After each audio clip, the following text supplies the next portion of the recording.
Okay, now we're talking about power and distribution. When you start to think about doing your own lab, consider the idea of what are you going to do with it. That's the first thing you got to do.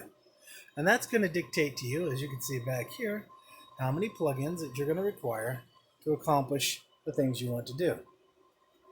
Now, believe it or not, there's also something else that's very important. And that is your cabling. Cabling is important because cable is rated at a specific amount of ability to handle, and in this case, a specific amount of voltage load and amperage load.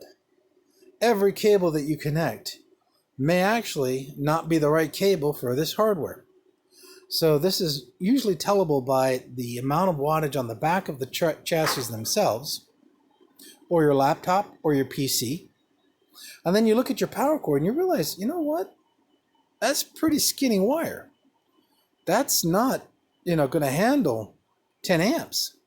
And if you put your hands on it when it's running and it's warm, then you've done something that's not right, and that is you've used a lower amperage line power cord than your machine is using. And it's usually because of recycled hardware this occurs. So be careful about it. The next thing you want to be careful about is UPSs. UPSs, uninterrupted power supplies, are great devices, except that may not necessarily be what you need, because UPSs can be expensive, but they are designed to protect the power that goes into your system. So let's start with the basics. One, you can do surge strips from the wall. You're at the mercy of the power company. Your outages can be frequent per year. And more importantly, you have a direct connection between the wall, which is your receptacle heads, as shown here. Let me first turn this light out so you can see it a little bit better. The receptacle output here, traveling through its wire. Notice how thick this wire is? That's important because it's a 20 amp line. And that interface, that plug-in, going straight to your hardware. Now, a surge strip will help protect you from spikes and pulses and so on. But the bad news about dealing with voltage and how deadly it can be for your equipment is the nature of its output.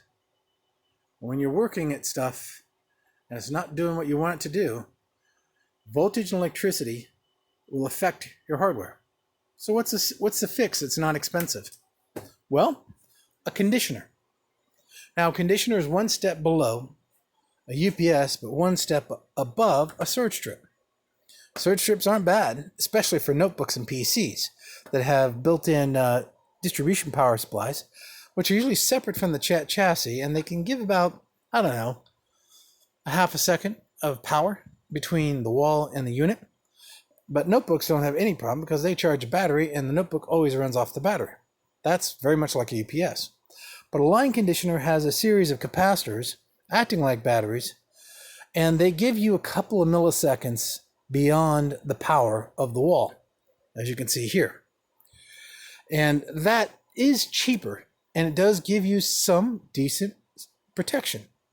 Triplite, APC make some really good ones. Now, that leaves us with UPSs. We have two types of UPSs. The UPS you see down here is known as a smart UPS. It has intelligence. It can interact with one particular device, or if you get an enterprise version, it could interact with many devices, advising them to all turn off within 5 minutes when the power runs out because of loss of power in the building. But the other version of a UPS is basically known as a static UPS. It doesn't have intelligence, but it has an excellent battery capacity maintenance, and usually they're very high. 4,000 watts, usually when they start out, or basically a full 20 amp block, or one receptacle with just dedicated 20 amp power.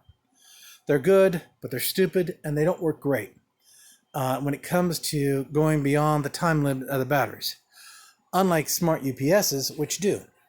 You can also get into more advanced things like PDUs. PDUs are basically distribution units that help distribute power, as you can see here, along and around your environment, and they can work in tandem. There's another one there, And they can also be communicated with, if you've got certain versions, through a dial-in or a network connection, and they can actually turn your gear off and on. This is all overkill, but that's the higher-ended enterprise environment. You never know what you can find on eBay.